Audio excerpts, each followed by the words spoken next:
Good morning, everyone. Thank you for coming to play with my mind, my ideas today. My name is Gretchen Vogel. I've been a practicing psychic and I've channeled for more than 4 decades. My offerings are because I owe it to the material. I owe it to the genius that I was able to tap.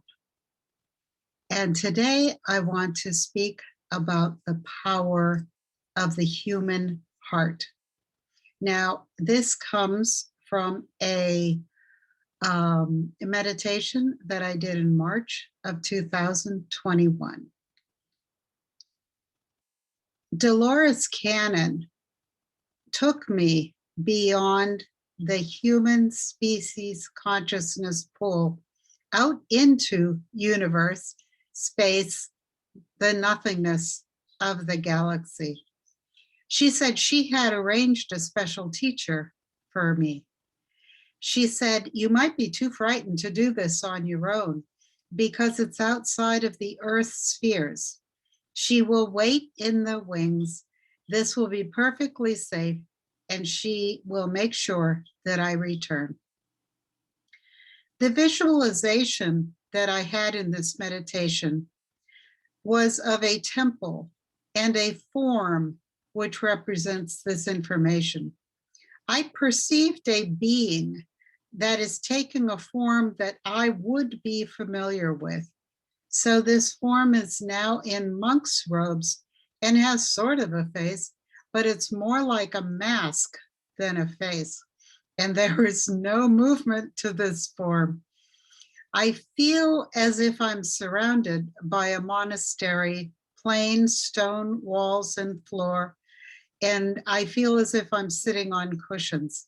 The reason his face is not moving is because he's going to simply transmit the information from his heart to my heart.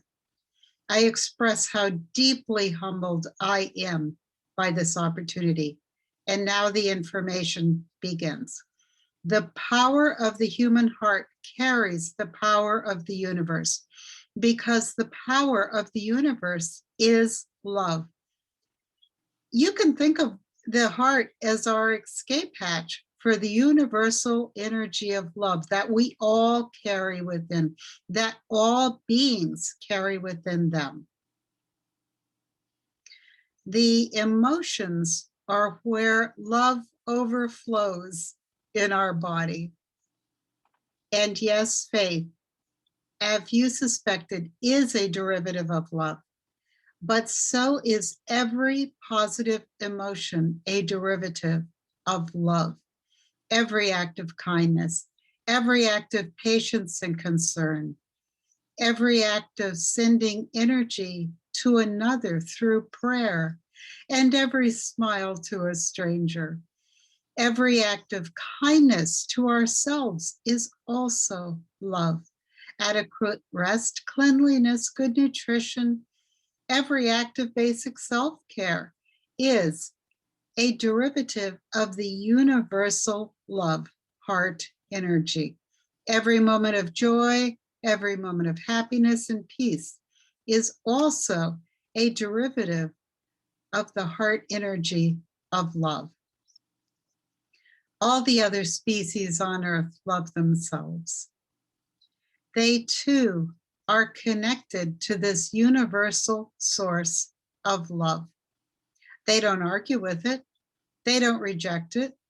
Instead, they simply follow the blueprint of their species plan. Even the magnificent oak trees that share their strength and guardianship with me along our road, those trees are expressing love. Those trees are love. And they are expressing love when they are dormant or in full bloom, when they drop their leaves or acorns to feed other beings. They are expressing the universe of love. Yes, animals have instinctive fears, and all beings suffer. But most do not choose fear and suffering over their origin given blueprint for experience. I've seen this force of love in so many species. Our male cardinal feeds his female and his children. Our dogs are love machines.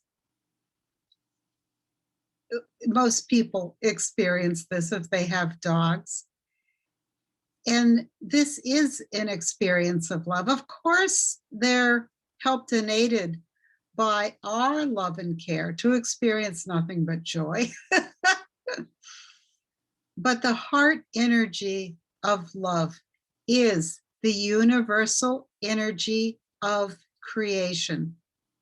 When we talk about the heart, we think of the heart literally as our beating heart, but this area is the central point in our body where the source consciousness energy is anchored.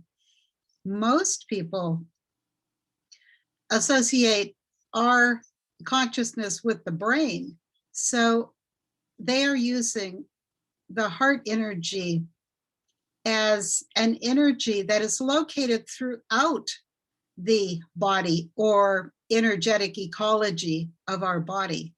Now, it's easy for us to imagine how mind is throughout our aura and other energetic bodies, but love is as well. The power of the human heart is always to channel love, which in a vernacular word would be to channel God.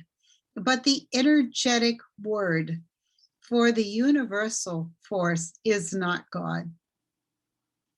What is the energetic word for the force of love is in universe and in creation, perhaps would be more accurately called creator energy, source, origin, creator. This is where we get into a bit of species-centric thinking because we envision God as a human being and the creator as a human being. So perhaps creation is a better word for where love comes from. Source is along the same pathway.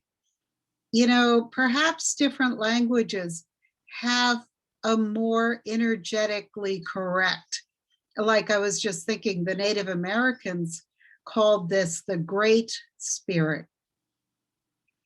Even the word consciousness we think of as the human mind, but consciousness is shared among all of creation. And consciousness has different connotations because they're talking about the force of energy that is love. We are all swimming in a sea of love. All of creation is. And yet humans can reject the experience of love. Part of the human experience is the journey out from source, evolving as individuals. It is the journey of moving away from love. Humans have to learn what is love and what is not love. And now remember, the opposite, polar opposites have to exist in universe. It's a natural law. There has to be a species that carries not only love, but carries the opposite of love, which we call evil, but is really the natural capacity of the free will to choose destruction over love. And I'm going to stop that here today. That's enough to chew on for the time being. So thank you all for spending your time with me. My website is howspiritworks.com. Please share, like, and help me get this information, which comes through me. You know, this is not me. I'm just a representative. So I appreciate your attention to their work. All right. Take care. Thank you.